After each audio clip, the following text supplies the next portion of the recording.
काळभैरव ही शक्ती एवढी प्रचंड आहे की त्यांचं दर्शन जर का एखाद्या मनुष्याला झालंच तो मनुष्य जागेवरती स्वतःचे प्राण त्याग करू. तुम्ही आता ज्योतिषशास्त्राचा उल्लेख केला सर, खरंच हात बघून भविष्य सांगता येतं? कारण भूत प्रेत पिशाच यक्ष राक्षस डांकिनी शांकिनी वेताल अग्निवेताल तमुक झालं आम्ही तुम्हाला बळी देऊ, तर हा बळी प्रकार काय? भूत हा प्रकार आहे. भूत ह्या प्रकाराला आपण नाकारू शकत नाही. सगळे थरथर कापत होते, गाडीवर बसलो. भूत असतात. स्मशानविद्या म्हणजे काय? किंवा दुर्गंधी, अचानक थंडी वाजून येणे, अचानकच अंगामध्ये एक वेगळी रिएक्शन होणे, जसं की मुंग्या येणे, ताप चढणे, डोकं दुखणे इत्यादी गोष्टी होतात. तो अचानक त्याच्या हातातली पिशवी अशी झटकन ओढल्या गेली, गाडी हल्ली, ते दोघेही पडले आणि जेव्हा ते ती पिशवी घ्यायला गेले ती पुन्हा सरकली. 100% ते भूतच होतं. तुम्ही कारण म्हणाले काय की मी स्वतः बघितले. तर मग दुसरी अशी एखादी घटना सांगा की ज्याने आपल्याला प्रूफ होईल की भूत आहे. मी आरशात पाहिलं, त्या आरशात पाहिल्यानंतर मला पांढरी सावली टाईप दिसलं. मी घटकन मागं बघितलं, अंगात येतं म्हणजे काय? एवढं भयंकर मला दिसलं म्हणून मी लगेच मागं वळून बघितलं. त्या चिंचेच्या झाडाखाली त्याच्याकडनं त्याचा डबा पडला.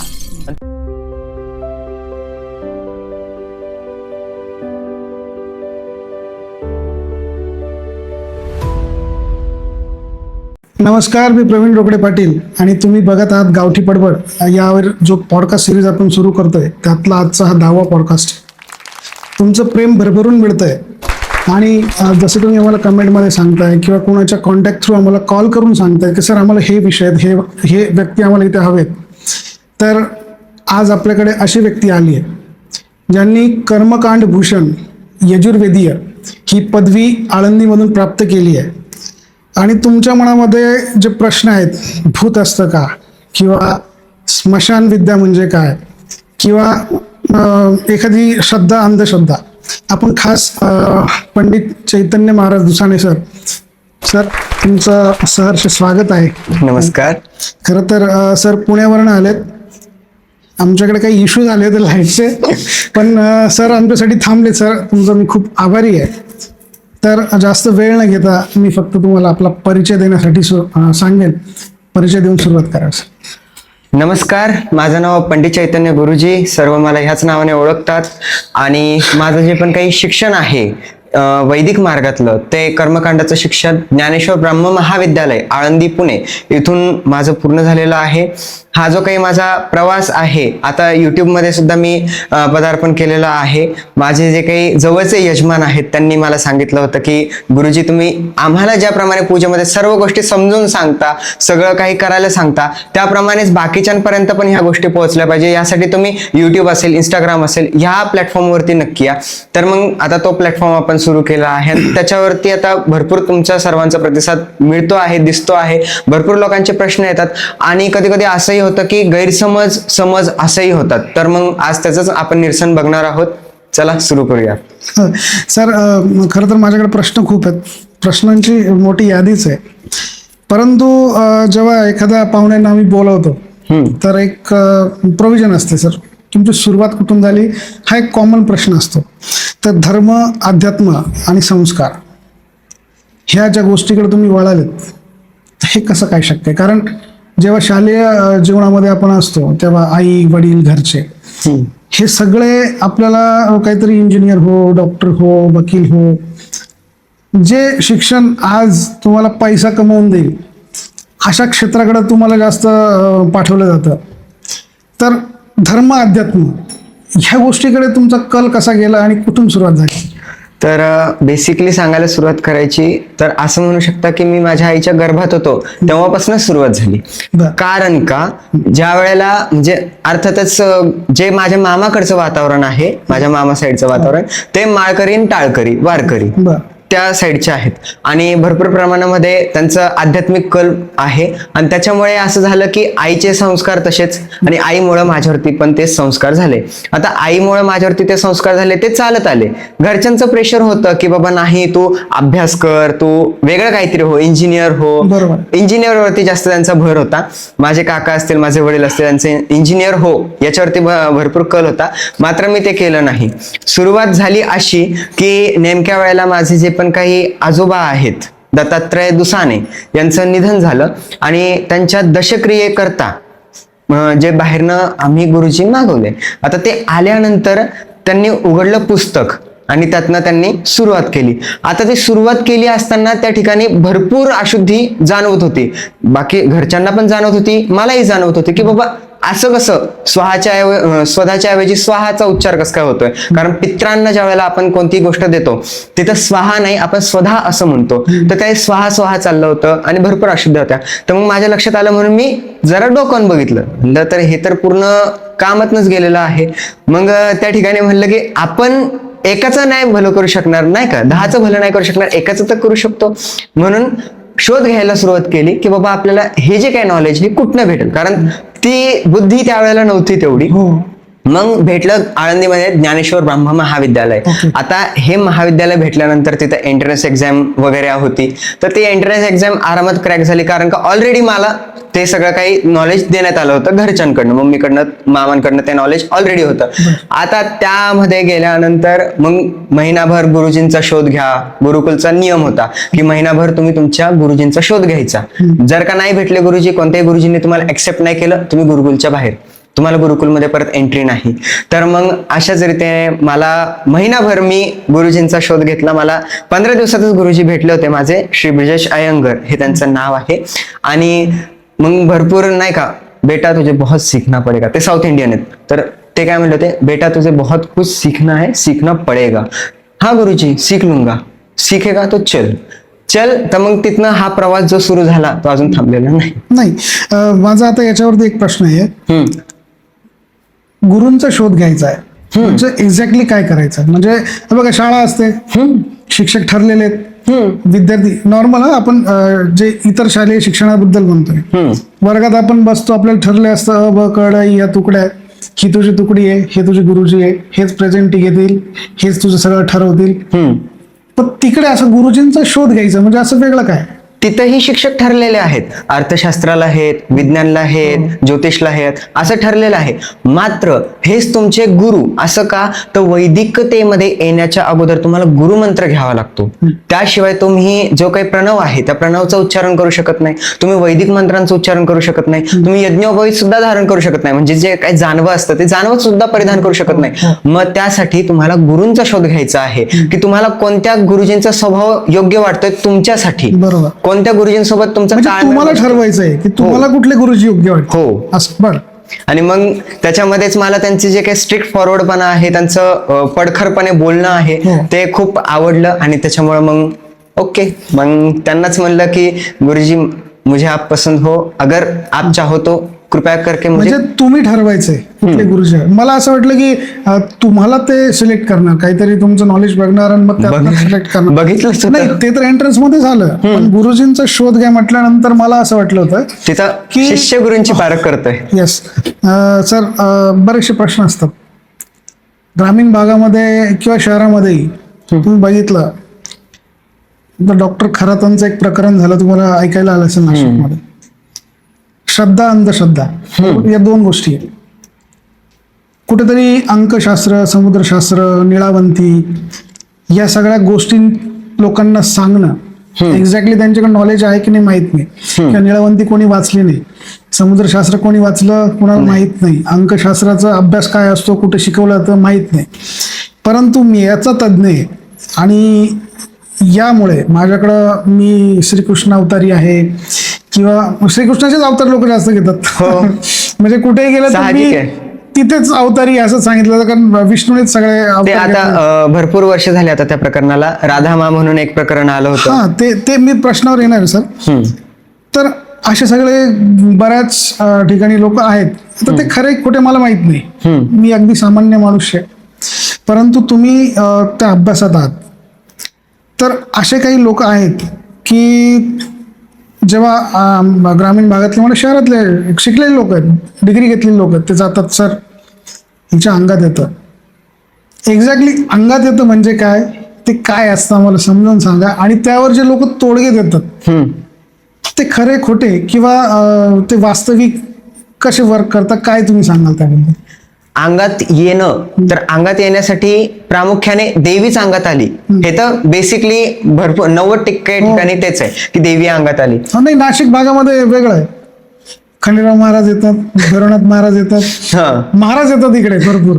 मग ते कुठले असतील? मग ते तुम्ही बंगाली बाबा असेल एखादा. ठीक आहे, चला आपण काळभैरवांचं उदाहरण घेऊया. ठीक आहे, तर काळभैरवांचं उदाहरण घ्यायला गेलं तर ती शक्ती एवढी प्रचंड आहे, काळभैरव ही शक्ती एवढी प्रचंड आहे की त्यांचं दर्शन जर का एखाद्या मनुष्याला झालंच तो मनुष्य जागेवरती स्वतःचे प्राण त्याग करून टाकेल. एवढी ती प्रचंड शक्ती आहे. आणि ती प्रचंड शक्तीच्या करंगळीच्या नखाने ब्रह्मदेव ज्यांनी ही सृष्टी निर्माण केली, त्या ब्रह्मदेवांचं जे 5वं मुख होतं ते त्यांनी स्वतःच्या करंगळीच्या नखाने उडवलं. तर ती प्रचंड शक्ती एखाद्या मनुष्याच्या अंगामध्ये येणं कितपत शक्य आहे? तर आपल्याला ही सत्सद बुद्धी पाहिजे की अंगात येणं म्हणजे काय. तर हे पहिले सांगतो की प्रथमतः ती जी व्यक्ती आहे तिचं ज्या बॅकग्राऊंड जे आहे ते एक आध्यात्मिक असतं, आणि दुसरीकडे की त्या व्यक्तीला सायकोलॉजिकली कोणत्याही प्रकारचा सपोर्ट नसतो. आणि तो सपोर्ट नसल्या कारणाने ती जी व्यक्ती आहे ती सायकोलॉजिकल मध्ये येतं हा विषय, मल्टी पर्पज डिसऑर्डर असं काहीतरी त्याचं नाव आहे. आणि त्या डिसऑर्डर मध्ये ती जी व्यक्ती आहे ती सायकोलॉजिकली स्टेबल नसते आणि स्वतःच्या मनातील ज्या पण काही गोष्टी आहेत त्या बाहेर काढण्यासाठी, मनाचं काहीतरी पूर्ण करून घेण्यासाठी ती व्यक्ती त्या लेवलला निघून जाते. त्या व्यक्तीच्या सुद्धा हातामध्ये कधी कधी ती गोष्ट नसते की बाबा मला हे पाहिजे, मला ते पाहिजे, हे त्या व्यक्तीच्या सुद्धा हातात नसतं बोलणं. ते ऑटोमॅटिकली येतं. कसं येतं? तो वेगवेगळे विचित्र वाद्य असतात त्यावेळेला येतं. काहीतरी एक इन्सिडेंट असतो, तो इन्सिडेंट झाला की मग येतं. तर अशा व्यक्तींना एकच सांगणे की प्रॉपरली सायकोलॉजिकल सपोर्ट तुम्ही घ्या. नाही तर कमीत कमी जे पण काही समाज आहे त्यांना भरकटवू नका. कारण ह्या ज्या प्रचंड शक्त्या आहेत त्या प्रचंड शक्त्या कोणाच्या शरीरात नाही येऊ शकत. शरीराचा स्फोट होऊन जाईल एवढी ती प्रचंड शक्ती आहे. बरोबर. सर, याच्यामध्ये डॉक्टर सुद्धा सांगतात की ही व्यक्ती थोड्या वेळापूर्वी आमच्या हॉस्पिटलमध्ये आली, जेव्हा त्याच्या अंगात आलं असेल, पहिल्यांदा आलं असेल, किंवा घरच्यांना त्याची काळजी वाटली असेल, किंवा कोणीतरी सल्ला दिला असेल की अंधश्रद्धा आहे बाबा, तू एक काम कर, डॉक्टरकडे जा. मी जरा माझं वेगळं बोलणं करतोय की तू डॉक्टरकडे जा असे म्हणणारे लोक पण असतात. म्हणजे देवाकडे जा, भक्ताकडे जा हे तर सर्रास सांगितलं जातं, पण तू डॉक्टरकडे जा. आणि जेव्हा डॉक्टरकडे गेल्यानंतर, मी स्वतः डोळ्यांनी बघितलेलं उदाहरण आहे, ती व्यक्ती सेम त्याच कंडिशनमध्ये असते. डॉक्टर जेव्हा चेक करतो सगळ्या गोष्टी नॉर्मल असतात, बरोबर, पण डॉक्टरही सांगतो कधी कधी की देवावर विश्वास ठेवा, किंवा तुम्ही अजून दुसरं कोणाला दाखवून बघा, मी तर चेक केलंय, या टेस्ट आहेत, हे सगळं केलंय, त्यातही ती गोष्ट सापडत नाही. मग शरीरात असा काय बदल होतो जेव्हा अंगात येतं? तेच की तुम्ही स्पेसिफिकली सायकोलॉजिकल जे पण डॉक्टर असतात ज्यांचा डीप अभ्यास आहे सायकोलॉजीमध्ये, तुम्ही त्यांच्याकडे जावा. मी तुम्हाला तेच सांगतोय की तुम्ही डीप ज्यांचं नॉलेज आहे त्यामध्ये त्यांच्याकडे जावा. तुम्ही जर का नॉर्मल डॉक्टरांकडे गेले तर तुम्हाला ते काही सांगू शकणार नाहीत. जर का तुम्ही मेंटल हॉस्पिटलवाल्या डॉक्टरांकडे गेले तेही तुम्हाला जास्त काही सांगू शकणार नाही. पण डीप सायकोलॉजीचा अभ्यास ज्यांच्याजवळ आहे ते तुम्हाला प्रॉपरली सांगू शकतात.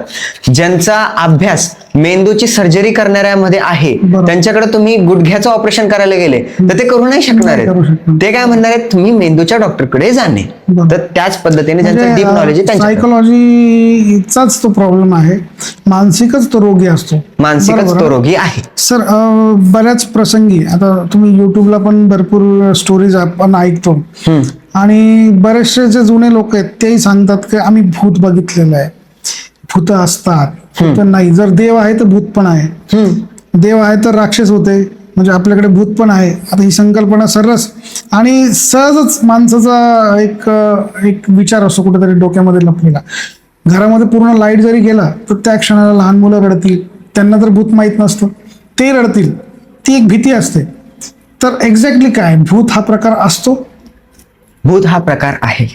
भूत ह्या प्रकाराला आपण नाकारू शकत नाही. कारण भूत, प्रेत, पिशाच, यक्ष, राक्षस, डांकिनी, शांकिनी, वेताल, अग्निवेताल हे सगळं तंत्रशास्त्रापासून ते आपल्या गरुड पुराणापर्यंत सर्रास लिहिलेलं आहे. त्याच्यामध्ये आपल्याला वाचायला भेटतं, त्याच्यामुळे आपण ते नाकारू नाही शकत.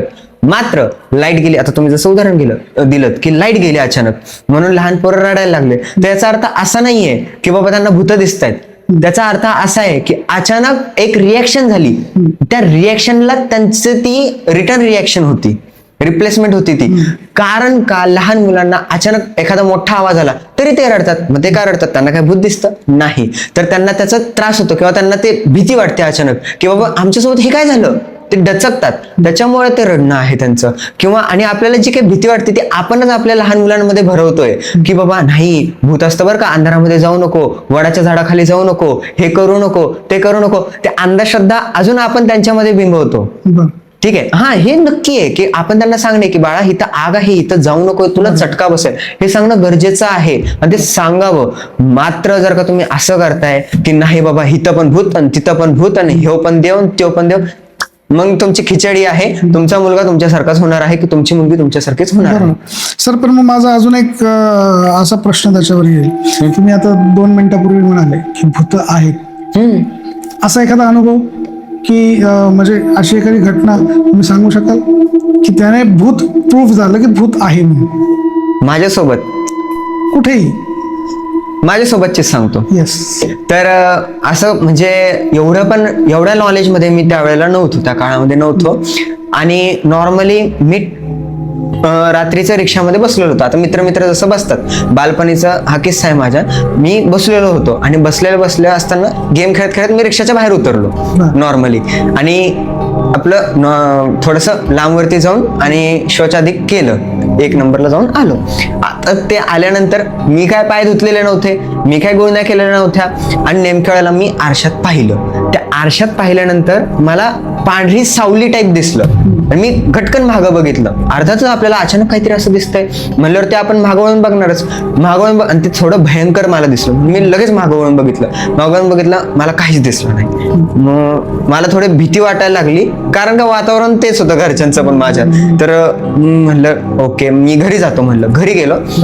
सकाळपासनं जो मला ताप होता तो काही उतराना.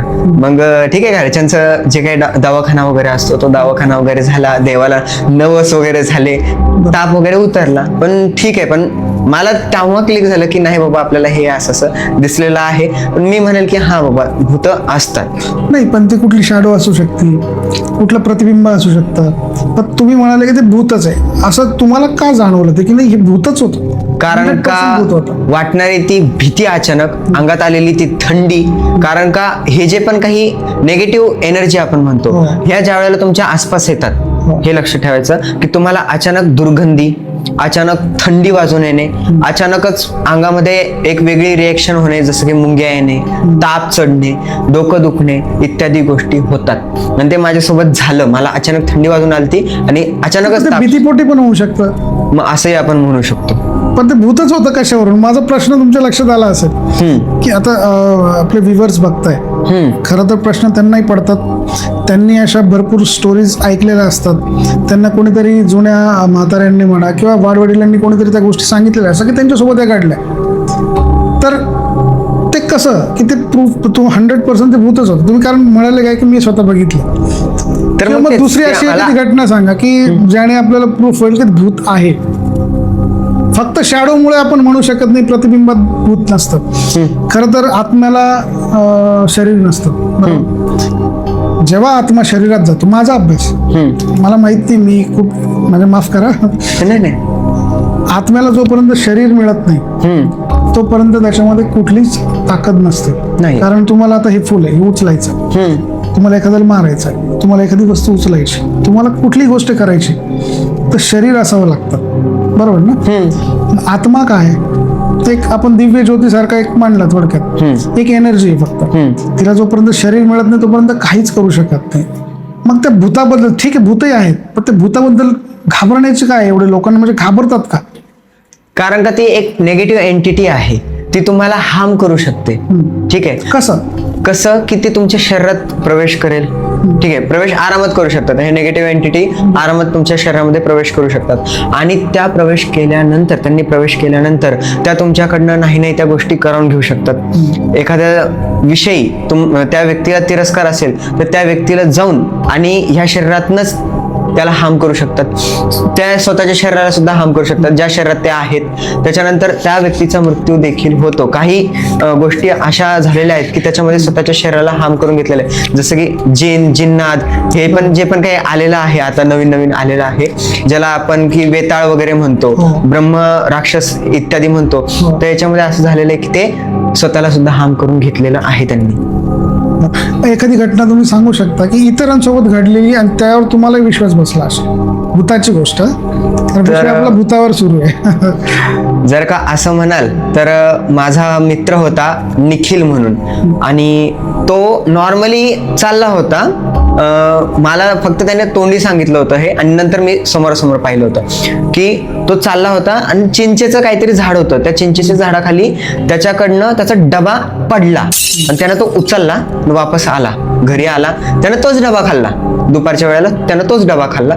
आणि त्याच्यानंतर त्याच्या दुसऱ्या का तिसऱ्या दिवशीपासनं तो काहीतरी वेड्यासारखं बडबड करणे वगैरे, मग त्याला दवाखान्यात नेणं, सायकोलॉजिकल उपचार करणं, हे सगळं सुरू झालं. आता हे सगळं सुरू झाल्यानंतर तो थोडा मध्ये नॉर्मल व्हायचा. आता असं म्हणूया की भूत त्यावेळेला टाइमप्लेस घ्यायचं, थोडा ब्रेक घ्यायचा. तर मग त्याच्यानंतर त्याने सांगितलं की नाही, माझा डबा असा या ठिकाणी पडला होता. मग त्या जाणकाराला एका बोलवलं त्यांनी, माझ्या समोरच चाललं होतं सगळं. त्या चिंचेची काडी त्यानं मागवली, खिळे वगैरे काय काय नाही त्या गोष्टी मागवल्या त्यांनी, आणि त्या चिंचेच्या त्या काडीने त्याला फटके दिले आणि विचारलं कोण आहेस, काय आहेस वगैरे वगैरे. मग ते त्यांचं सगळं काही कन्व्हर्सेशन झालं, त्यांना चर्चा झाली, आणि त्याच्यामध्ये त्यांना सांगितलं की मला ह्या मुलाने अशा प्रकारे तिथं आमिष दाखवलं, त्या डब्याचं शब्द काय आमिष दाखवलं, आणि त्यानंच घरी येऊन तो डबा खाल्ला. मला ते खायचं होतं, मला ते त्यानं दिलं नाही, मी ते खायला आलोय, मला ते द्या, माझे ते झाड आहे त्या झाडावरती ते आणून द्या. त्यांनी ते परत तयार केलं, त्याच्या हाताने तिथं नेऊन ठेवलं. ते काय थोडीफार त्यांची पूजा होती ती केली, त्या मुलाला घरी आणलं, परत मारुतीच्या मंदिरात नेलं, काहीतरी शेंदूर वगैरेचा कार्यक्रम त्यांचा झाला, मुलाला आंघोळ वगैरे घातली. मुलगा दुसऱ्या दिवशीपासून पूर्ण क्लिअर. मी स्वतःच्या डोळ्यांनी बघतोय की तो क्लिअर झालाय, त्याला परत काहीच कसलाच त्रास. मी काही घटना अशा ऐकल्यात, म्हणजे आता व्ह्यूअरला असं वाटेल की भूतांवरती चर्चा चालली आहे, ते समजून घेणं महत्वाचं आहे, म्हणून विषय सांगतो की देवळाली कॅम्पवरनं मी, माझा मित्र आणि अजून एक दुसरी गाडी बाईक वरती होतो, तो आणि त्याचा मित्र, म्हणजे आमच्या बरोबरच चालले होते. आम्ही दोघं सोबतच चाललो होता गाडी, आम्ही गप्पा मारत चाललो होतो. तर जो बॅक साईडला बसला होता त्याच्या हातामध्ये होती मटणाची पिशवी, म्हणजे तो मटण मार्केटवरनं घेऊन येत होता. मी अक्षरशः म्हणजे मी त्याचं समोर, मी सांगत नाही आहे भूत असतात म्हणून, मी असं म्हणत नाही, फक्त एक अनुभवाचा विषय चालला म्हणून विषय सांगतो की त्याच्या हातात मटणाची पिशवी होती आणि मस्त असं कुठं अंधार नाही, काही नाही, व्यवस्थित गाड्या चालल्या, कुठे खड्डा नाही, काही नाही. परंतु अचानक त्याच्या हातातली पिशवी अशी झटकन ओढल्या गेली, गाडी हल्ली, ते दोघेही पडले, आणि जेव्हा ती पिशवी घ्यायला गेले ती पुन्हा सरकली, म्हणजे कोणीतरी असं दोरी बांधून ओढतंय असं तो फील आला. आम्ही आजूबाजूला बघितलं, आजूबाजूचे जे लोक होते तेही आम्हाला परत कोणी दिसलं नाही. म्हणजे असं वाटलं होतं की आपण आता जिथे पडलो तिथे नाही होत, पण बाजूला रोड तर क्लिअर दिसतोय, तिथेच आहे वडाचं झाड, पण तुम्ही त्या जागेपासून लांब होते. पण आजूबाजूचा जो परिसर आहे, अचानक ते जे हॉर्नचा आवाज, गाड्यांचा आवाज, बाजूने जाणारी एखादी गाडी असेल, ते काहीच नाही, गडद अंधार. मग आम्हाला त्यावेळी असं जाणवलं, म्हणजे मी त्या गोष्टी मानत नाही, पण त्यावेळी आम्हाला असं जाणवलं की एक तर कोणीतरी खोड काढली, पण खोड काढावी तर पूर्ण त्याने आपल्यावरती टार्गेट ठेवलं असेल, गेले मार्केटला, आता येतील, मग त्यांना ते आपण बरोबर कशाने तारेने म्हणा कशाने त्यांची पिशवी खेचू. पण त्यावेळी असं काही तिथं आम्हाला खोड काढणाऱ्याचा किमान हसण्याचा आवाज येईल, तो पळण्याचा आवाज येईल, झाडीमधून झाडं, पानं, फुलं, कशाचा तरी आवाज येईल, तसं काही झालं नाही. त्याच्यानंतर आम्ही एकमेकाकडे बघितलं, सगळे थरथर कापत होते, गाडीवर बसलो, पुढे आलो, एक जस्ट 1-2-5 मिनिटात पुन्हा जसं आपण सिटी कशी असते, पूर्ण ते हॉर्न, त्या गाड्या, घराकडे येतोय. घरी आल्यानंतर असं जाणवलं की काही घडलंच नाही, पण ते तर लक्षात होतं असं घडलंय. पण ती भीती मनात नाही निघून गेली. अशा बऱ्याचशा घटना आहेत. तर भूत असतात हे तुम्ही त्यावरती शिक्कामोर्तब केलं. माझं मत नाही आहे, सरांचं मत आहे. ठीक आहे, त्यांचा अभ्यास असेल. सर, समाजामध्ये बरेचसे विधी चालतात. म्हणजे कोणाचे केस आपण म्हणतो ना, मुंडन करतात, कुठेतरी नवस केलेला असतो, कुठेतरी आपण नाही म्हणतो की देवाला मी साकडं घातलंय की जर माझ्या बाळाला बरं केलंय किंवा माझ्या मुलाला नोकरी लागली किंवा आमचं अमुक झालं तमुक झालं तर आम्ही तुम्हाला बळी देऊ. तर हा बळी प्रकार काय? बळी हा जो प्रकार आहे ना, हा समाजामध्ये अतिशय क्रूरतेनं जे पण काही मुके प्राणी आहेत ना त्यांच्यावरती करण्यात येणारा एक अत्याचार आहे. मी याला सरासर अत्याचार म्हणत आहे, हेही लक्षात ठेवा. कारण का तर त्याला बोलता येत नाहीये आणि तुम्ही लोक काय करताय की त्याला सर्रास घेताय आणि डायरेक्ट कापताय. आणि त्यानंतर तुम्ही बळी म्हणताय ना, मग ते स्वतः का खाताय? कारण का तंत्रशास्त्रामध्ये गूढामर तंत्र झालं, त्याच्यानंतर रुद्रयामल तंत्र झालं, कालिका तंत्र झालं. याच्यामध्ये स्वतः ठीक आहे, कालिका तंत्राचं उदाहरण घेऊया आपण. कालिका तंत्रामध्ये काय सांगितलेलं आहे मातेनं की जे तामस प्रवृत्तीचे व्यक्ती आहेत, जे तामस लोक आहेत, त्यांनीच बळी करावी.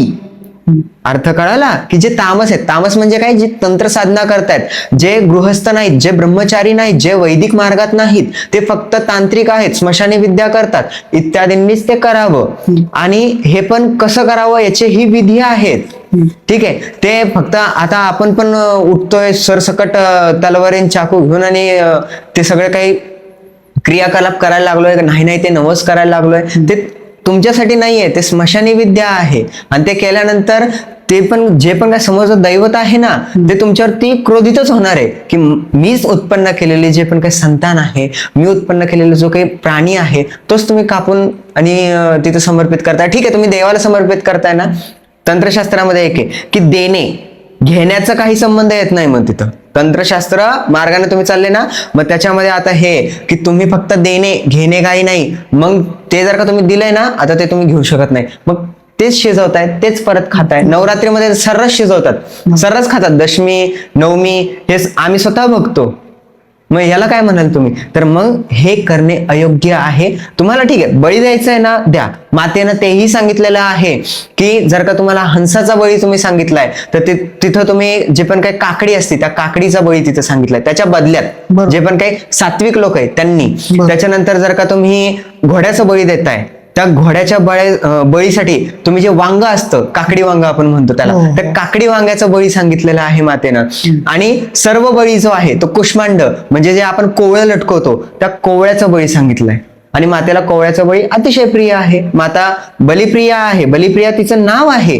मात्र ती बलिप्रिया कुठं आहे तर ते तंत्रशास्त्रामध्ये आहे, ते वैदिक शास्त्रात वगैरे इकडे येत नाही. ते तुम्ही करू नका. बरोबर आहे सर.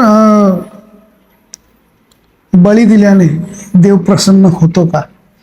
अर्थात बळी हा चुकीचा आहे, परंतु तुम्ही सांगितला काकडी वांग असेल किंवा काकडी असेल, हंसाचा तुम्ही बळी म्हणाले, ते दिल्याने खरंच देव प्रसन्न होतो की देवाला काहीतरी आपण आमिष दाखवतो, बाबा ही तुला देतो, ज्याने निर्माण केलंय त्यालाच म्हणतो हे तुझं तुला देतो, तू मला काही देशील का?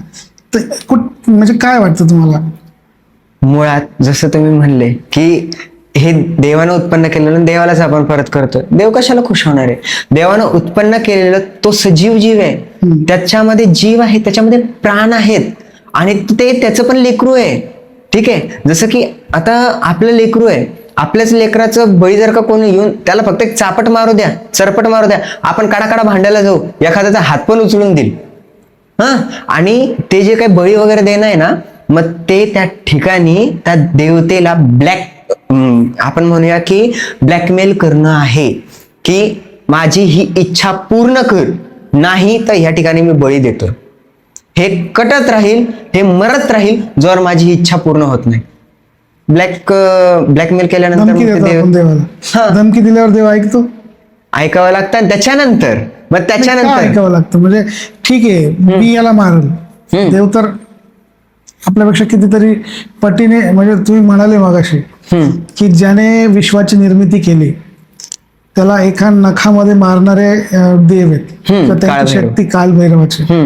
आणि त्याला आपण धमकी देतोय की तुम्हाला हे दे नाही तर मी बळी देत राहील.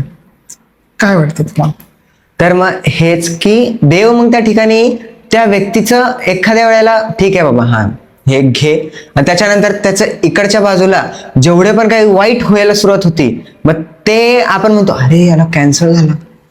नाही, आता नॉर्मली पण लोकांना होतो, पण जर का बघायला गेलं ना तुम्ही की तांत्रिक जे आहेत त्या तांत्रिकांच्या पाठीमागचा जो काही बॅकग्राऊंड आहे, त्यांच्या घरचा बॅकग्राऊंड आहे, वंशवृद्धी होत नाहीये, त्यांना वेगवेगळे आजार आहेत, त्यांना अंगभंग आहेत, वेगवेगळ्या गोष्टीचे आजार त्यांना लादलेले आहेत असं. आणि कधी कधी असं होतं की त्या साधनेमध्येच काळभैरवांची पण काही साधना आहेत, ठीक आहे. तर रुद्र भैरव असतील किंवा तामस भैरव जे आहेत त्यांच्यामध्ये अशा काही काही साधना आहेत की ज्याच्यामध्ये चुकून हुकून एक छोटीशी जर का चूक झाली, नखा एवढी चूक झाली तर स्वतःशी काळभैरव खडग घेऊन येतात आणि मस्तक शरीर वेगळं होऊन जातं.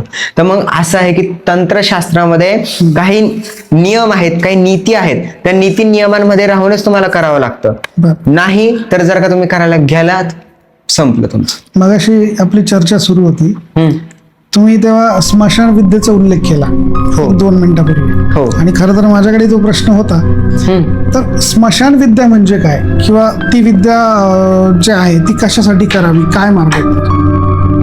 स्मशान विद्या ही माणसाने करूच नाही, माणसासाठी मानवासाठी ती तयार झालेलीच नाही. ती असुर आणि राक्षस यांच्यासाठी झालेली आहे. असुर आणि राक्षस दोघांमध्ये भेदाभेद आहे बरं का.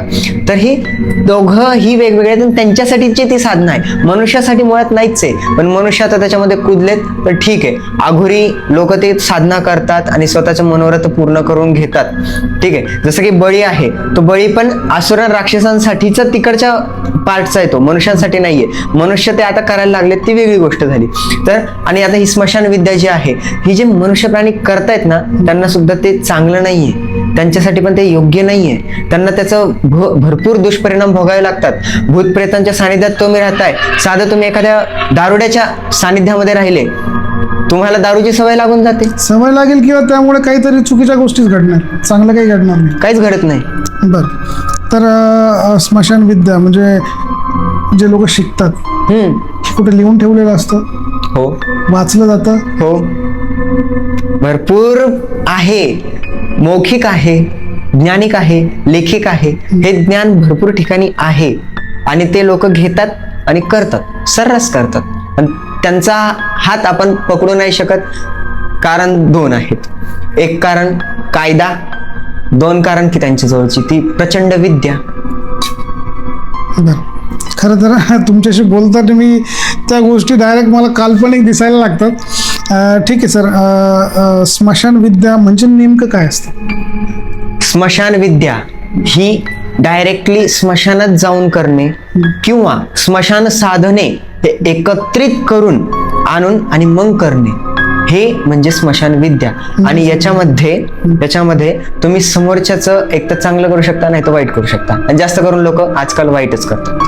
बर सर, मला आता याच्यावरनं एक प्रश्न अजून आहे.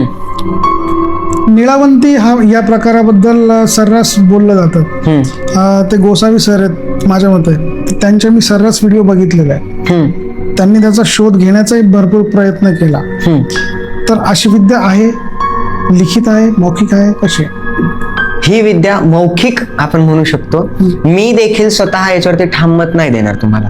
कारण का, हे जे पण काही निळावंती ग्रंथ आहे हा याची एकही प्रत आपल्याजवळ आलेली नाहीये प्रॉपर. हा बाबा ही निळावंती ग्रंथाचीच प्रत आहे हे आपल्याजवळ अजूनही आलेलं नाहीये. त्याच्यानंतर प्रॉपरली तो कोणीतरी वाचलेला आहे, मग तो येऊन सांगतोय की हा मी निळावंती ग्रंथ वाचलेला आहे आणि त्याचा प्रूफ हा आहे, मी प्राण्यांसोबत अशी चर्चा करू शकतोय, गुप्तधन काढू शकतो.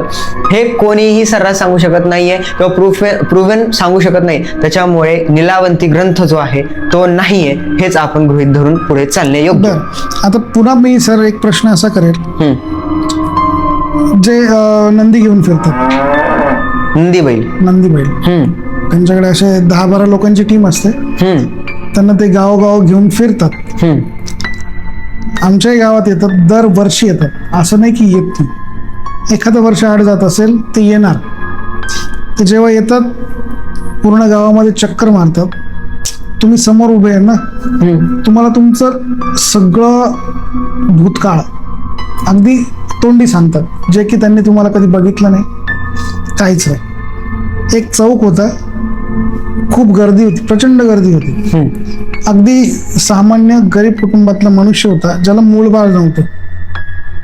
एवढ्या गर्दीत त्याने त्याला बोलावलं, म्हणे तू नाराज आहे, तुला संतती नाहीये, संतती सुख नाहीये, तुला मी मार्ग देतो, तेवढं तू कर. मार्गाच्या बदल्यात ते घेतात पैसे. पण माझा प्रश्न पैसे घेतात म्हणून नाहीये, की त्यांना त्या गोष्टी कळतात कशाने, की आणि एक्झॅक्टली सांगतात. आमच्याही घरी आले होते, म्हणजे आता हे श्रद्धा अंधश्रद्धेचा भाग नाही आहे, एक नॉलेजचा भाग म्हणून. जेव्हा आम्ही घरात नसताना, असं नाही की चला ते आजूबाजूला विचारून मग आमच्या घरी आहे, सर्रास ते रस्त्याने चालले, प्रत्येकाकडे दान मागतात, भिक्षा मागतात, जे देतं ते देतं, पैसे मागतात, सगळं सर्रास प्रत्येक घर घेत होते. जेव्हा आमच्याकडे आले बाहेर, तर त्यांनी सांगितलं की तुम्हाला अशी 2 मुलं आहे, दोघं या ठिकाणी सर्व्हिसला आहे, तुमच्या बहिणी अशा ठिकाणी दिल्या आहे, तुमच्याकडे अशा घटना घडल्या होतात.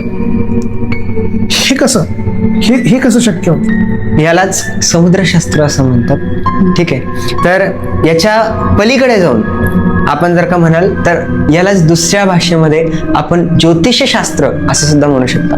कारण सांगतो, कारण का ज्योतिषशास्त्रामध्ये तुम्ही काय पाहता, समोरच्याला फक्त तुम्ही काही डिटेल मागता. उदाहरणार्थ तुमचं नाव सांगा, तुमची जन्मतारीख सांगा, तुमचं वार सांगा, हे असं बेसिक गोष्टी आपण विचारतो. मग पूर्ण कुंडलीच काढतो. मग भूत भविष्य वर्तमान आम्ही डायरेक्टली सांगतो.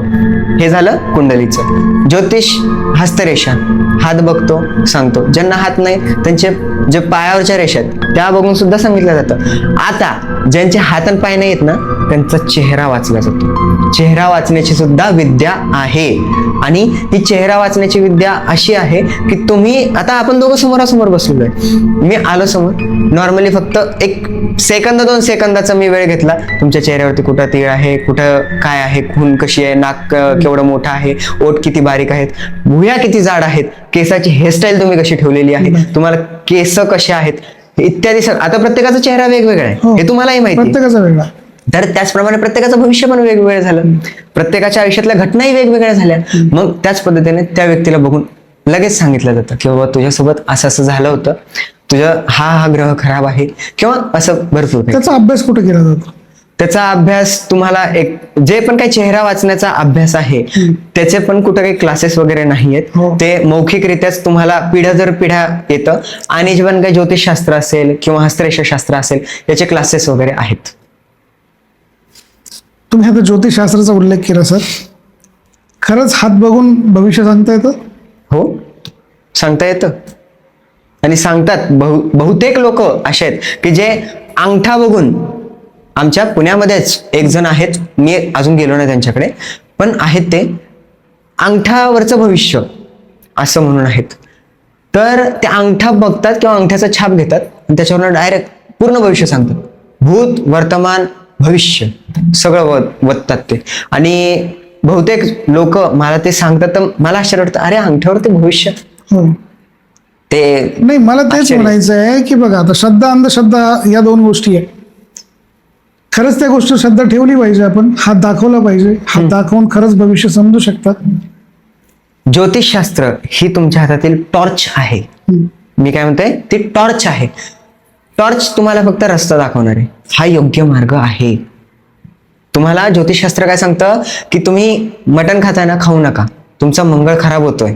मंगळ खराब होतोय म्हणून तुमच्यावरती कर्ज वगैरे वाढतंय, तुम्ही तामस होताय, ठीक आहे, तर तुम्ही ते बंद करा. आणि सायकोलॉजिकली काय आहे की जर का तुम्ही तामसांना खाताय, तिखट पदार्थ खाताय, तुम्ही जर का इतर काही गोष्टी करताय, दारू वगैरे पिताय, तर तुमचा मंगळ खराब होतो. आणि मंगळ खराब होणे म्हणजे काय की तुमची चिडचिड होणे. मंगळ खराब होणे बाजूला काढल्याने ह्या दोन्ही आपण जवळ केल्या गोष्टी तर आपल्याला कोण येते. तर मग आपण मंगळाचं फक्त मध्ये आणलंय, मंगळाला फक्त मध्ये आणलंय की तुमचा मंगळ खराब होत आहे. मंगळ खराब होण्यासाठी, मंगळ चांगला होण्यासाठी तुम्ही मटण वगैरे सोडून टाका, दारू वगैरे पिऊ नका, लाल कपडे परिधान करायला सुरुवात करा, मसूरची डाळ दान करा, झालं तुमचं मंगळ चांगलं झालं. मटण वगैरे खाणं सोडून टाकलं, तुमचं शांत व्हायला लागले, तुम्ही विचार विनिमय करून तुम्ही पैसा व्यय करायला सुरुवात केला, झालं. हे आहे ज्योतिषशास्त्र की ते टॉर्च आहे, तुम्हाला फक्त मार्ग दाखवतं. ठीक आहे सर, माझ्या हे लक्षात आलं. माझा पुढचा प्रश्न असा आहे जो आमच्या प्रेक्षकांचा किंवा जे व्हिडिओ बघत असेल आयुष्यात एकदा तरी त्यांना तो पडलेला असेल, सत्यनारायण पूजा. ऐकून घ्या पूर्ण. की कधीही गेलं, एखाद्या ब्राह्मणाकडे गेलो आपण, कोणाकडे मार्ग शोधण्यासाठी जातो आपण, तुम्ही एक काम करा, सत्यनारायण पूजा घालून टाक. सर्रास सांगितलं जातं. सत्यनारायण पूजा म्हणजे काय, त्याचं महत्त्व काय, किंवा काही गोष्टींचे त्यावर आरोप पण झालेले आहेत की एका विशिष्ट समाजाने फक्त त्यांचा आर्थिक हित साधण्यासाठी म्हणून, बहुजनांसाठी म्हणून ती पूजा लावून दिलेली आहे, जेणेकरून त्यांचं चलन सुरू राहील. हा माझा आरोप नाही आहे, जो समाजाच्या मनातला प्रश्न आहे. ह्या 2-3 गोष्टी मी तुम्हाला विचारलं, तर सत्यनारायण पूजेबद्दल वास्तव काय. तर आता आपण थोडस याचे भाग करून आणि मग उत्तर देऊया. ठीक आहे. 1. सत्यनारायण पूजा काय आहे. सत्याची पूजा होय सत्यनारायण पूजा. आणि हा प्रश्न पडण्यामागे तुम्हा लोकांना एक सांगणं आहे की हा प्रश्न तुम्हाला का पडला. तर कारण काय, गुरुजी आले, बडबड बडबड बडबड मंत्र म्हणले, विषय संपला, दक्षिणा घेतली, निघून गेले. तुम्ही त्यांना प्रश्न काय केले, गुरुजी अहो याचा अर्थ सांगा ना. गुरुजी तुम्ही जी कथा सांगताय ही सगळी सर्रास संस्कृत मध्ये चालली आहे, आम्हाला संस्कृत भाषा येत नाही, तुम्ही मायबोली मराठीमध्ये आम्हाला हे समजून सांगा. हा भाग कसा होता, जी काही लीलावती होती ती कोणाची पत्नी होती, कशी होती, काय होती, हे सगळं विचारा ना. तुम्ही विचारलं नाही म्हणून तुम्हाला हे प्रश्न विचारण्याची आज वेळ आलेली आहे. इथनं पुढं सत्यनारायण पूजा काय आहे.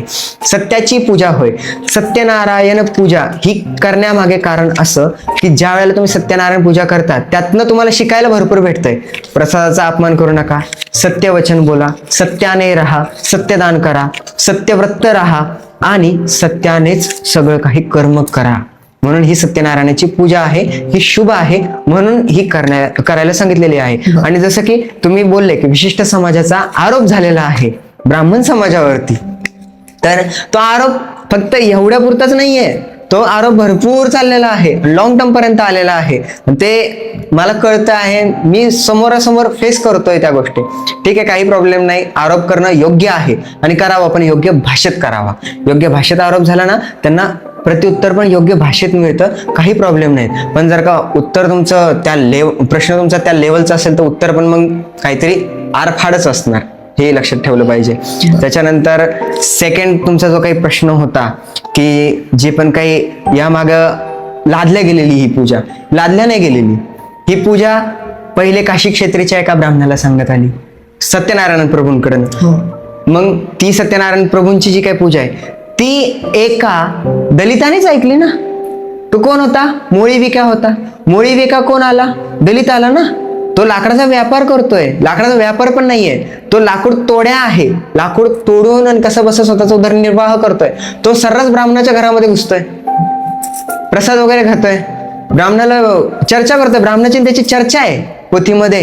काय की गुरुजी ही पूजा तुम्ही करताय, कशासाठी करताय, काय म्हणून करताय, याचा फळ फायदा काय आहे.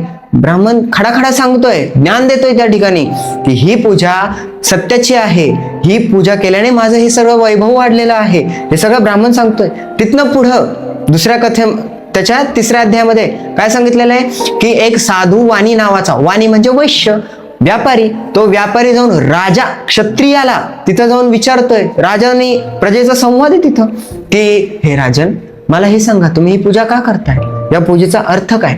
त्यावेळेला ब्राह्मण सांगतोय की ही पूजा सत्याची आहे, सत्यनारायणाची आहे, एवढा जो काही मी एवढा बलिष्ठ झालेलो आहे, माझं एवढं जे चक्रवर्ती साम्राज्य आहे ते ह्या पूजेमुळे आहे. ठीक आहे, एवढं जे मला भेटतंय ह्या पूजेमुळे भेटतं आहे. तर आणि इथनं तो जो काही व्यापारी आहे तो ती पूजा करतो. तिथनं पुढं त्याचं सगळं काही वृद्धिंगत होतं आहे. तो तिथं खोटं बोलला, खोटं वागला म्हणून त्याला तिथं शिक्षाही झालेली आहे सत्यनारायण प्रभूंकडनं. त्याच्यानंतर जो अंगध्वज राजा आहे त्याची कथा आपल्याला पाहायला भेटते. हा, आणि तिथं पण तो ज्या वेळेला वनामध्ये जातो, जंगलामध्ये जातो, तिथंही कथा काय आहे, कथेचा मोड काय येतो, टर्न काय येतो की काही गुरव लोक. आता गुरव लोक क्षत्रिय आहेत का, नाही. ब्राह्मण आहेत का, नाही. वैश्य आहेत का, नाही. शूद्रांमध्ये येतात. मग ते डायरेक्ट राजापर्यंत कसं काय पोहोचले, राजापर्यंत त्यांना कसं काय येतात. वर्ण व्यवस्थेचा तिथं काही एक संबंध येत नाही. ते आता काही कर्मठ लोकांनी ते तयार केलं. आता कर्मठ लोकांनी ते लादलं आणि ते लादून घेण्यात आलं म्हणून झालं. नाहीतर छत्रपती शिवाजी महाराजांच्या काळामध्ये 18 पगड जाती होत्या. सगळे मांडीला मांडी लावून जेवण करायचे. सगळ्यांच्या वाड्याच्या भिंतीला भिंत होती. जर का आपण राजगडावरती रायगडावरती गेलो तर भिंतीला भिंती होत्या. हे आपण बघू शकतो तिथे जाऊन. अगदीच हे जाती किंवा वर्ण व्यवस्थेवरनं जो विषय निघाला, जो केस कापतो तो न्हावी, अर्थात तो जन्मजात न्हावी नव्हता, ते त्या कामाला न्हावी काम असं म्हणत होते. हो, परंतु काही लोकांनी जाणून बुजून त्याला न्हावीच म्हटलं गेलं. मग तिथून पुढे जो वंश वाढला तो न्हावी समाज. नाहीच झाला. जो लाकूड तोडायचा, लाकडी कामं करायचा, लाकडी खेळण्या बनवायचा, दरवाजे खिडक्या बनवायचा, त्याला इंजिनियर म्हणायचं होतं, त्याला अभियंता म्हणायचं होतं. तिथे त्याला सुतार म्हटलं गेलं. सुतार शब्दचा सुतार आणि इंजिनियर एकच, कुठली तरी कला आहे त्याच्या अंगात, परंतु ती जात झाली सुतार. असंच प्रत्येक जात होते. क्षत्रियांचे वेगळे आले, जे लढवई होते ते वेगळे आले, त्यांना क्षत्रिय म्हटलं गेलं. खरं तर कुठली गोष्ट करताना प्रत्येक जण लढत असतो, प्रत्यक्ष किंवा अप्रत्यक्ष. न्हावी नसेल तर क्षत्रियाची किती दाढी मिशा वाढली त्याचं काम कोणी करायचं? बरं. तोही तुमच्या लढाईत सामील आहे. तुला स्वच्छ करायचं काम माझं. जो सुतार आहे तुमचा धनुष्य बनवून देत असेल, तुमचा रथ बनवून देत असेल, तुमच्या घोड्यासाठी समजा चांबार आहे, तो तुम्हाला बेल्ट बनवून देत असेल, रस्सी बनवून देत असेल, ते कुठेतरी त्यात इन्व्हॉल्व्ह होते. परंतु वर्णव्यवस्था जी निर्माण केली, ज्यांनी केली, तर त्या सगळ्या चुकीच्या गोष्टी कोणीतरी लिहून ठेवल्या आणि ज्याला प्रचार करायचा आहे तो या पद्धतीने प्रचार करत गेला. आणि आज खरंच जातीपातीमध्ये आपला हा महाराष्ट्र, आपला हा भारत देश विभागला गेला. विषयांतर होते, विषय वेगळा आहे, परंतु ज्यावेळी परकीय आक्रमण झाले, खूप लढवय्ये होते आपल्याकडे. फक्त आपल्याकडे जी वर्णव्यवस्था, जाती व्यवस्था, धर्म व्यवस्था लावली ना, हेच त्यांनी शस्त्र वापरलं. तुम्हाला कुठल्या चाकू सुरीने मारलं नाही, तुम्हाला फक्त तुमच्या वर्णव्यवस्थेने, तुमच्या जाती व्यवस्थेनेच मारलं. तर हेच मला थोडक्यात सांगायचं होतं. तर सर, माझा पुढचा प्रश्न असा आहे, दान म्हणजे काय? ते कोणी करावं, कधी करावं, किती करावं, कशा स्वरूपात करावं? दान हे जे आहे योग्य व्यक्तीला करावं, योग्य गोष्टीत करावं, आणि आपण सुद्धा योग्य असू, समोरची व्यक्ती सुद्धा योग्य आहे अशा पद्धतीने आणि अशा व्यक्तीलाच करावं. कारण का, ज्या आता भरपूर माझे व्हिडिओ आहेत, कोणताही व्हिडिओ तुम्ही उचलून बघा, त्याच्यामध्ये माझा एक शब्द आरामात मी बोलतो, योग्य अशा व्यक्तीला, गरजू अशा व्यक्तीला, योग्य अशा गुरुजींना दान करा. मी असं म्हणत नाही ब्राह्मणांना दान करा किंवा अशा व्यक्तीला जाऊन दान करा, नाही, योग्य अशा व्यक्तीला. का? कारण का जर का तुम्ही फक्त 1 रुपया दान केला, काल मी मंदिरामध्ये गेलो होतो व माझ्यासोबत माझे जे मोठे बंधू होते त्यांना मी दान करू दिलं नाही, पैशाचं दान करू दिलं नाही. मी त्यांना डायरेक्ट सांगितलं, म्हटलं तुम्हाला काय इतर दान करायचं करा, पैशाचं दान करू नका. का? तर ट्रस्टी मंदिर, आजकाल भरपूर ट्रस्ट मंदिर झालेत, तुम्ही पैसे टाकता, त्या 1 रुपयामध्ये जर का एखादी सोन्याची डबी जर का आली ना, त्याला तुम्ही चुना दिलाय असं तुम्हाला पाप लागतं. म्हणून पैशाचं दान कधीच कोणाला करू नका, कारण त्या पैशामध्ये तो व्यक्ती पुढे जाऊन काय खरेदी करेल, त्याच्यामध्ये तो काय करून टाकल, तुम्हाला भरोसा नाही, तुम्हाला विश्वास नाहीये. सेकंडली की दान असं करा, समोरच्याला विचारा. एखादा भिकारी दिसतो ना तुम्हाला, 2 मिनिटं गाडी साईडला लावा, तुम्हाला दान करण्याची इच्छा, 2 मिनिटं साईडला गाडी लावा, त्याला विचारा, बाळा, भावा, तुला काय हवं आहे, तुला कशाची गरज आहे? तो म्हणला ना पैसा तुला भेटणार नाही. तुला काय हवंय? अन्न हवंय, ठीक आहे, 4 वडेपाव घेऊन द्या त्याला, 2 घेऊन देणार, 4 घेऊन द्या. त्याला वस्त्र पाहिजे, चांगले कपडे घेऊन द्या, जे तुम्ही सुद्धा स्वतः घालाल असे कपडे त्याला घेऊन द्या. म्हणजे काय होईल की तुम्हाला असं वाटेल की नाही, मी दान केलं, योग्य केलं आणि चांगलं केलं, त्यालाही वापरता येईल. तो पण काय म्हणेल, असा माणूस होता, त्यानं मला एवढे सुंदर कपडे घेऊन दिले. त्याच्या पलीकडे जाऊन तो तुम्हाला मनापासून आशीर्वाद देईल. आणि मनापासून आशीर्वाद दिल्यानंतर तो तुम्हाला मनापासून लागेल. गुरुजींना असं सांगायचंय, ज्याला जे गरजेचं आहे ते द्या, त्याला आपण दान म्हणूया, बरोबर ना? एखादा गरीब असेल, त्याला कपडा नसेल, त्याला 2 वेळेचं जेवण नसेल, तर त्याला तुमचा पैसा नुसता देऊन उपयोग होणार नाही. तुम्ही आज 2 रुपये 5 रुपये दिले तर त्याची सवय बदलता, त्याला त्याची आमिष असतं, मग प्रत्येकाकडे पैसाच मागत फिरतो. त्याला शिक्षणाची गरज आहे, तुम्ही शैक्षणिक दान करा. त्याला कपड्यांची गरज आहे, कपडे दान करा. त्याच्या आत्म्याला जी शांती मिळेल असं तुम्ही दान करावं. दानाची व्याख्या मला आज तुमच्याकडनं समजली सर. माझा पुढचा प्रश्न असा आहे, देव आहे का? जर असेल तर एखादा संदर्भ द्यावा की हा देव आहे. म्हणजे पौराणिक कथा नाही, देव कशाला म्हणायचं? ठीक आहे, म्हणजे थोडक्यात की तुम्हाला डायरेक्ट देवच पाहायचा आहे. देव बघायचा नाहीये. हे बघा, मी देवाला मानत नाही असं नाहीये. काही तुम्ही सांगितले काही लोक असे आहेत की कशावरच विश्वास नाहीये. नाही ठेवत. त्याचं कारण सांगतो. त्यांच्या आई वडिलांना विश्वास आहे, भरपूर विश्वास. कारण ते शिक्षण नाही घेतलं त्यांनी कुठलंच. त्यांनी फक्त श्रद्धा ठेवली, त्याची अनुभूती घेतली.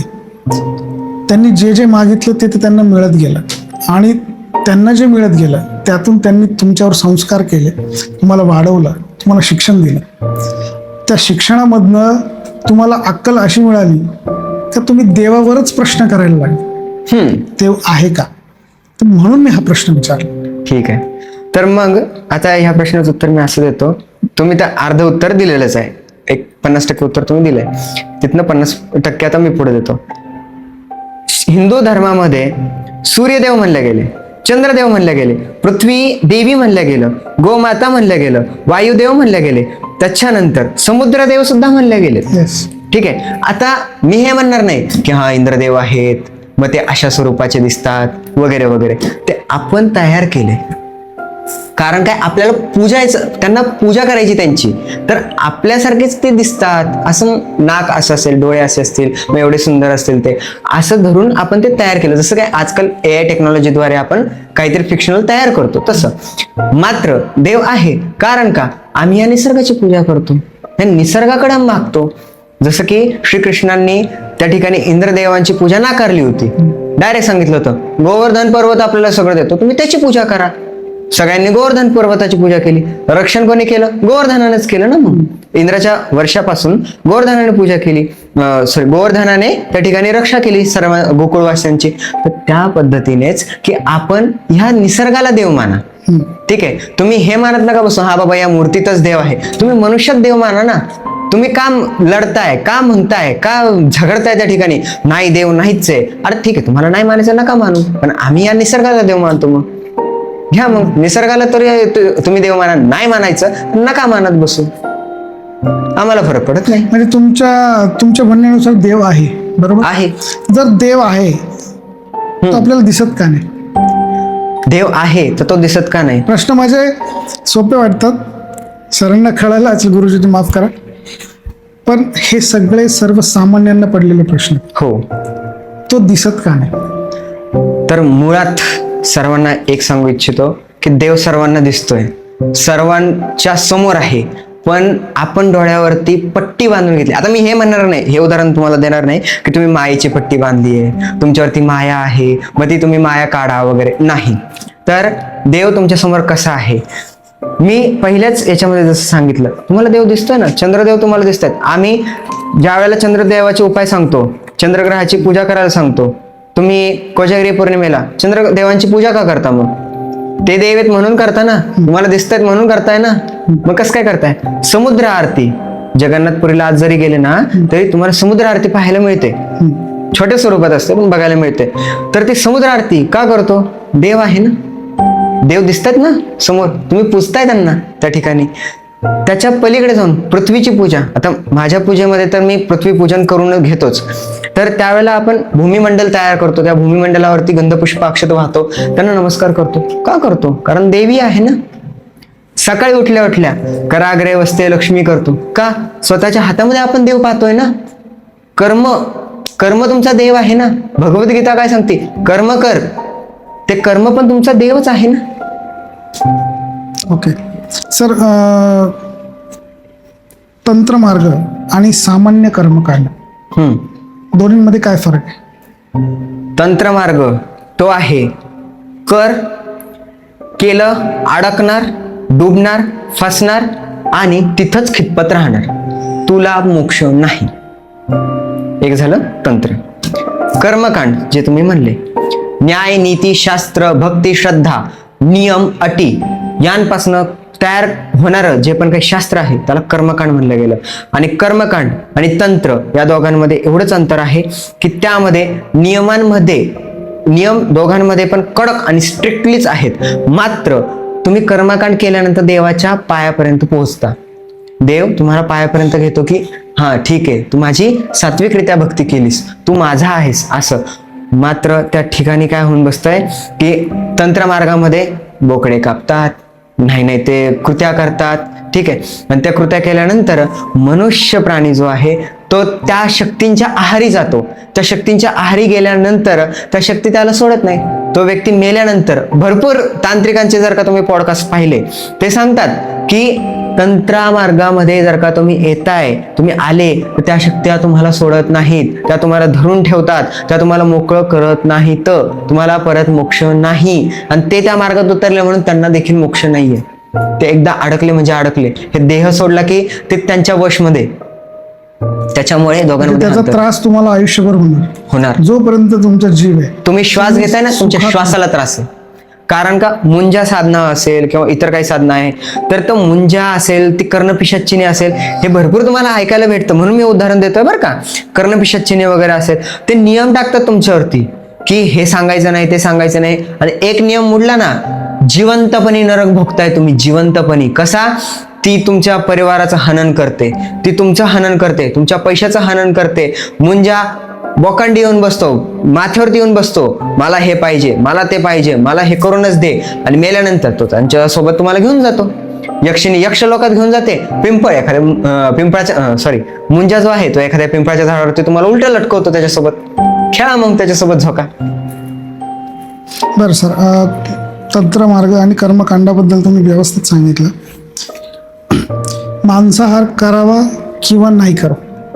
करू नये. का करावा हे पहिले की स्वतःला प्रश्न करा ना, मांसाहार का करायचा आहे? आता बहुतांश लोक म्हणतात याच्यासाठी कापून टाका. काय कामाचं? जर का तुम्ही त्या ठिकाणी निर्जीव जे पण काही सजीव लोक आहेत, जे काही सजीव प्राणी आहेत, त्यांना तुम्ही निर्जीव करून टाकताय.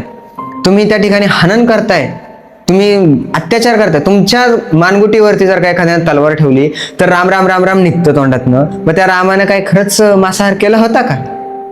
तुम्ही ज्याचं नाव घेताय त्या क्षणाला त्यांनी तरी मांसाहार केला होता का? मग तुम्ही कसं काय त्या ठिकाणी? मी तुम्हाला थोडं थांबवेल इथं. मांसाहार कशाला म्हणायचं आणि शाकाहार कशाला म्हणायचं या प्रश्नाचं उत्तर जर दिलं तरच पुढे जे बघतायत त्यांना लक्षात येईल. मांसाहार आणि शाकाहार हे दोन वेगळे आहार आहेत. परंतु ज्यावेळी आता ही भाजी किंवा हे झाडा फुलाचं पान आहे, याला जीव आहे, हे पण त्याचं जीवन जगतंय. याला आपण कापून आणतो, भाजी करतो आणि आपण शाकाहारी म्हणतो. जे मांस खातात ते तेच करतात, तर जीवाला आणतात, मारतात, ते त्याला शिजवून खातात, पण त्याला आपण मांसाहार म्हणतो. काय फरक आहे दोघांमध्ये? दोघांमध्ये असा फरक आहे की जे पण काही झाडं वृक्षवेली आहेत ना, ते झाडं वृक्षवेली यांना जर का तुम्ही सायंटिफिकली बघायला गेलं तर त्यांच्यामध्ये ते जीवनसत्व किंवा आपण म्हणूया ती टेक्नॉलॉजी त्यांच्यामध्ये नाहीये, ते जीन्स त्यांच्यामध्ये नाहीत की त्यांना त्रास होईल. त्यांना तो त्रास होत नाही. कोणतंही झाड तुम्हाला चालताना बोलताना दिसतं का? ते वाढताना दिसेल. त्यांच्यामध्ये ती ग्रोथ आहे की ते वाढू शकतात, ते टवटवीत होऊ शकतात, ते परत मरूही शकतात. हे त्यांच्यामध्ये आहे, जसं की आपल्या सजीव आपल्यामध्ये आहे. मात्र त्यांच्यामध्ये ते नाहीये की जे आपल्याला स्पर्श होतोय. हा स्पर्श त्यांच्यात नाहीये. चिमटा काढला त्यांना ते चिमट्याचा नाही होत, काही त्रास नाही होत. मात्र एखादं बकरू घ्या, त्याला साधा एक चिमटा काढा, लगे म्या म्या म्या म्या करायला लागतं, पळायला लागतं तुमच्यापासनं. का? आणि हिरवा चारा दाखवला की ते तुमच्या जवळ येतं. झाडाला पाणी दाखवायला लांबून नाही, ते तिथं सुकून जाईल, त्याला घेणं देणं नाही. पाणी द्या, नाही तर नको देऊ बाबा, जे देव देईल त्याच्यावरती मी सुखी आहे, दिलं तर मी तुझ्यावरती पण सुखी आहे. जे पण काही प्राणी आहेत ते तुमच्यापासून पळ काढणार आहेत. जर का तुमच्या हातात कोयता चाकू पाहिलं तर ते काय तुमच्या जवळ नाही येणार. झाड कुऱ्हाड चालती, आज सर्रास कुऱ्हाड चालतात, झाड पळतंय का? नाही, तिथंच आहे. काय करायचं करा, त्रास त्यांना होत नाहीये. मात्र जे प्राणी आहेत त्यांना त्रास होतो आणि त्याच्यामुळे तो मांसाहार आहे तो तिरस्कृत करा, कारण का त्याच्यामुळे त्रास होतोय त्यांना, समोरच्या त्या प्राण्यांना त्रास होतोय आणि तो त्रास कळत नसेल ना तर एखाद्या टायमिंगला कत्तलखान्यामध्ये जावा. तुम्ही ते चिकन मटनच्या शॉपवरती जाता, तिथं फक्त कोंबड्यांचा काय काऊ काऊ काऊ तेवढं ऐकता, त्याच्यावरनं तुमचं मन डळमळत नाही ना, तुम्ही एखाद्या कत्तलखान्यामध्ये जावा. तिथं ते जे गाई ढोरं असतात ना त्यांचे ते ऐकाल ना तुम्ही आवाज, घरी येऊन 3 ते 4 दिवस साधं जेवण शाकाहारी जेवण सुद्धा तुम्ही लोक करणार नाही, एवढं त्यांना छळतात. तुम्ही म्हणता अंडे, बहुतांश लोक माझे स्वतःचे यजमान आहेत तर ते स्वतः माझे यजमान सुद्धा म्हणले की गुरुजी अंड व्हेज असतं, त्यांच्यासाठी मी आता तुमच्या माध्यमातनं उत्तर देतो. Yes, प्रश्न. अंड हे व्हेज नाहीये. कसं नाहीये तर एक की गाय, आता आईचा गर्भ, आपल्या आईचा गर्भ Exactly. हा व्हेज आहे का?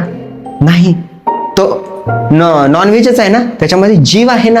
त्याचप्रमाणे जी कोंबडी आहे तिचं त्यात बाळ आहे, फक्त तो गर्भ बाहेर आलाय, तिला तसं तयार केलं देवाने म्हणून तो गर्भ बाहेर आलाय, ती स्वतःच्या अंड्यासाठी झटते. एक्झॅक्टली. तर ते अंड तुम्ही घेताय, त्याचं काहीतरी तुम्ही पदार्थ तयार करतात, तर मग तो पदार्थ तुम्ही तयार करता तो सर्रास खाता. त्या कोंबड्यांना ते अंड देण्यासाठी, ठीक आहे आता म्हणतात की व्हेजिटेरियन अंडे आलेले आहेत, त्याच्यामध्ये जीव नसतो, ते फक्त तयार केलेलं असतं चवीसाठी.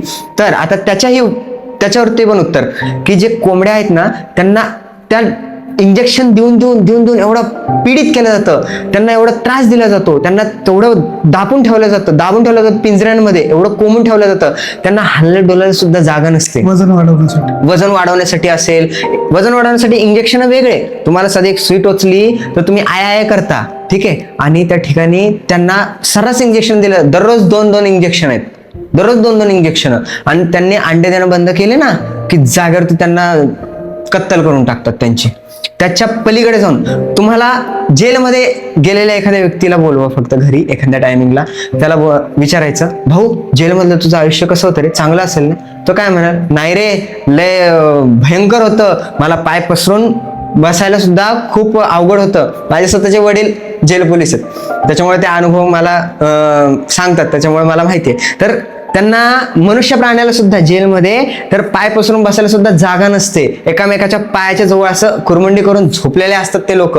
तर तसंच ह्या ज्या कोंबड्या आहेत ना त्यांना एकदम दापून आणि कोंडीमध्ये ठेवलं जातं आणि त्याच्यानंतर ते अंडे निघतात आणि ते तुम्ही खाता. तर ठीक आहे तुम्ही व्हेज अंडे खाताय ना, तर मला ते व्हेज अंडे खाण्याचा पाप नाही लागत, पण त्यांना मग ते कोठडीमध्ये दामून ठेवण्याचा तर पाप लागतंय ना. देव तिथं तुम्हाला माफ नाही करणार आहे, देव तिथं तुम्हाला प्रश्न करणार आहे, आणि त्याच्या बदल्यामध्ये मग कुंभी पाक नाही पण इतर कोणत्या तरी पाकामध्ये तुम्हाला नक्की शिजवणार आहे. बरं, माझ्या सगळ्या प्रेक्षकांना मी एक गोष्ट सांगेल, एक छोटी गोष्ट सांगून आपण समारोप घेऊया.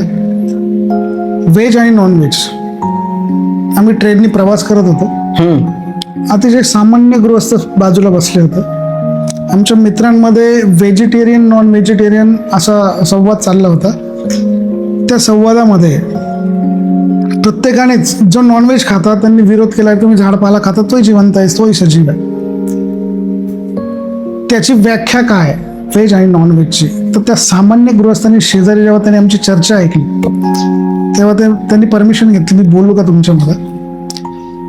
त्यांनी सांगितलं जेव्हा ही सृष्टी तयार झाली, या सृष्टीच्या निर्मात्याने तुम्हाला जगायचं असेल तर सजीवच खावा लागेल, परंतु शाखाहार, शाखा संस्कृतमध्ये शब्द आहे, म्हणजे तुम्ही झाड पालक फुलं जे रोपं लावले जातात त्यांच्या शाखा तोडणे, हिरवा भाजीपाला तोडणे, त्या खाणे, त्या संपूर्ण मरत नाही.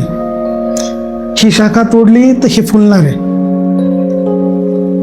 याचा फरक त्याच्यावर नाही. उलट ट्रिम केली तर त्याला 4 अजून शाखा निघणार आहेत. हो, त्या सजीव आहेत. तुम्ही दगड माती विटा खाऊ नका, निर्जीव म्हणून खाऊ नका, प्लास्टिक खाऊ नका, तुम्ही जे निर्जीव वस्तू आपण म्हणतो त्या खाऊ नका, त्याने तुम्ही जगू शकणार नाही. खायचं तुम्हाला सजीवच आहे, परंतु तुम्हाला शाखाहार म्हणजे शाखांचा आहार सांगितलाय की ज्याला तोडल्यानंतर त्याच्या वेदना आपल्याला समजत नाही, त्या आपल्याला जाणवत नाही, ज्यातून रक्त निघत नाही म्हणजे ब्लडिंग ज्याला म्हणतो, जे खाताना किळसवाणं वाटत नाही, किंवा जे खाताना आपण कुणावर तरी अन्याय अत्याचार करून आपण ते खातोय असा थोडाही संभ्रम आपल्या मनात राहत नाही, तो झाला शाकाहार.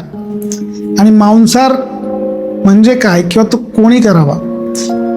या सृष्टीवरती वाघ, सिंह, माकड असेल, ज्यांना सुळे दात दिले, वरतून 2 खालून 2, तर जे स्वतः शाखा खाऊन स्वतः स्वयंपाक करून भाजी करून खाऊ नाही शकणार, त्यांना डिपेंड राहावं लागतं इतर प्राण्यांवरती.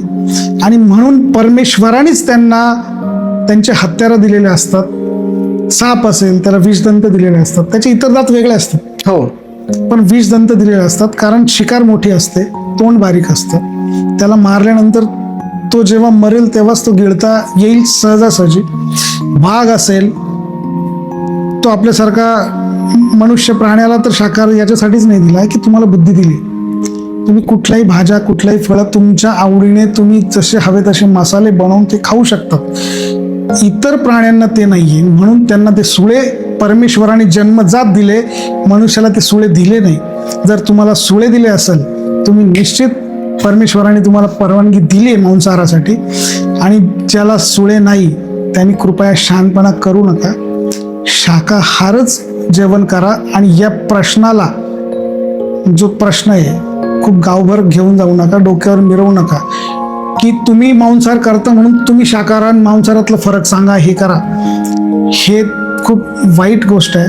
तुमच्या लहान जन्म झालेल्या बाळाला, आपण मनुष्य प्राणी आहे, प्राणी म्हणतो आपल्याला, इतरही प्राणीच आहे. परमेश्वरासाठी पृथ्वीवरती सगळे प्राणीच आहे. वन किंवा वृक्ष याला प्राणी नाही म्हटलंय, प्राणी म्हटलंय जीवांना, की जे हालतात, तुम्ही मगाशी सांगितले, डोलतात, ज्याच्या वेदना समजतात, ज्याला हसता येतं, रडता येतं, ज्याला भावना आहेत, जे आपल्याला जाणवतात, हे सगळे जीव आहे. आणि यांना मारण्याचा मनुष्याला अधिकार याच्यासाठी नाही की मनुष्याला दिलं डोकं, त्याचा वापर करा. तुमच्या घरात एखादं तान्हं बाळ जन्माला आलं आणि तुम्हाला मांसाहार करावा वाटला, तर एकदा विचार करा की ही कोणाच तरी बाळ आहे, तुमचंच बाळ, तुम्ही त्याचा हात कापून खाल्ला, पाय कापून खाल्ला, वेदना जाणवता ना. प्रत्येक प्राण्याला त्या वेदना आहेत. तर मांसाहार, शाकाहार या गोष्टीत न पडता आज आपल्याकडे जे पंडित दुसाणे सर आपल्याकडे आलेत, खरं तर खूप वेगळ्या वेगळ्या विषयांवरती मला तुमच्यासोबत बोलायचं होतं, परंतु वेळेला मर्यादा आहेत. ते पुण्यावरनं खास आपल्याकडे आलेत आणि अतिशय समर्पक आणि सुंदर उत्तरं त्यांनी दिली. हा एपिसोड नक्कीच तुम्हाला भावेल, आवडेल. तर शेवटी जाता जाता एवढीच विनंती करेल की आमच्या चॅनलला लाईक, सबस्क्राईब करा. कमेंटमध्ये तुम्हाला आजचा पॉडकास्ट आवडला किंवा नाही, काही तुम्हाला आवडला असेल तर आवडलं म्हणा, नसेल आवडलं नसेल म्हणा. तुमच्या मनात काही प्रश्न असतील तर नक्की कमेंटमध्ये टाका. आणि आज पंडित दुसाणे सरांना मी सांगेल की एक नव्या विषयावर मी तुम्हाला नक्कीच बोलवेल. सध्या तरी आपण इथे थांबूया. धन्यवाद. हरिओम.